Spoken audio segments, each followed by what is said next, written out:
خوتي مغاربة السلام عليكم ورحمة الله وبركاته. Petite vidéo à l'occasion du dernier discours de Sa Majesté le roi Mohamed VI. Allah hafdou wa nasrou. J'avais préparé des notes, j'avais pris des notes pendant le discours, mais finalement on va faire ça un peu à l'improviste un peu.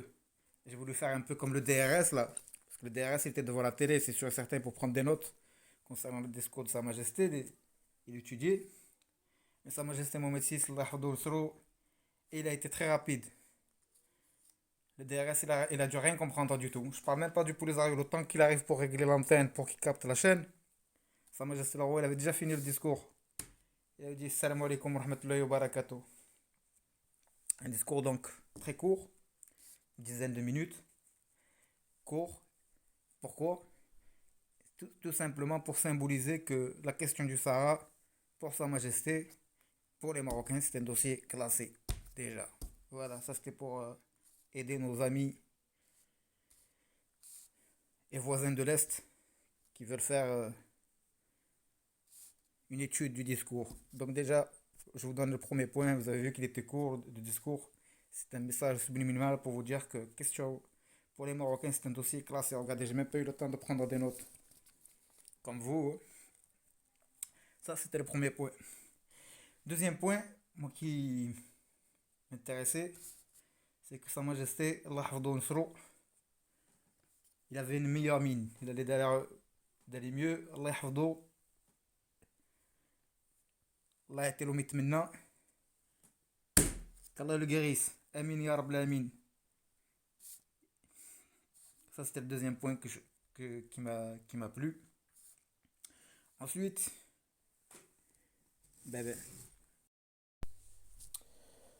Ensuite, bien que le contexte soit tendu lorsqu'on en écoute certaines chaînes d'infos avoisinantes, ou bien en écoutant ce qui se dit sur certains réseaux sociaux, on a vu et entendu un souverain serein, confiant, qui a fait le bilan de la situation au Sahara à l'occasion du 46e anniversaire de la Marche verte. Il s'est félicité des dernières victoires diplomatiques sur le sujet, comme les 24 consulats ouverts dans le Sahara, qui sont une preuve que nombre de diplomates arabo-africains notamment reconnaissent juridiquement que le Sahara est marocain, le matérialisent physiquement sur le terrain comme marque indélébile de cette reconnaissance. La reconnaissance de la souveraineté marocaine de la part des États-Unis d'Amérique, reconnaissance faite sous l'ère Trump, reconduite par l'administration de Biden. Rappelant que les États-Unis d'Amérique avaient toujours soutenu le Maroc dans cette noble et chère cause nationale. Il a aussi remercié les phares qui ont permis la libre circulation de marchandises entre le Maroc et la Mauritanie en intervenant à Guergueret de manière pacifique et ferme le 13 novembre 2020, ce qui a permis de mettre fin aux agressions et autres tentatives de piraterie dans ce secteur. On se rappelle tous de cet épisode de Guergueret.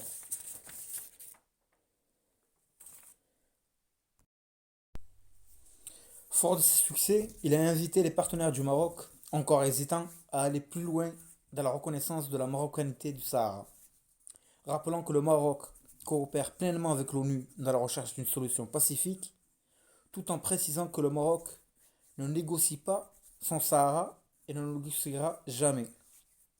Pour terminer, il a précisé que le Sahara connaît un développement économique grâce à des investisseurs étrangers de bonne foi qui contribuent au bien-être des Sahraouis et qui le remerciait pour cela, affirmant que d'autres investisseurs qui eux par contre se montraient flous sur la question du Sahara marocain, il fallait qu'ils sachent que le Maroc ne ferait pas affaire avec eux. Un discours royal, donc, qui tire un bilan positif sur les derniers événements concernant le Sahara, se montrant confiant pour l'avenir et ferme à l'encontre de toute entité à l'encontre de la marocanité du Sahara, terminant son discours avec majesté en souhaitant prospérité, unité, progrès aux 5 peuples du Grand Maghreb.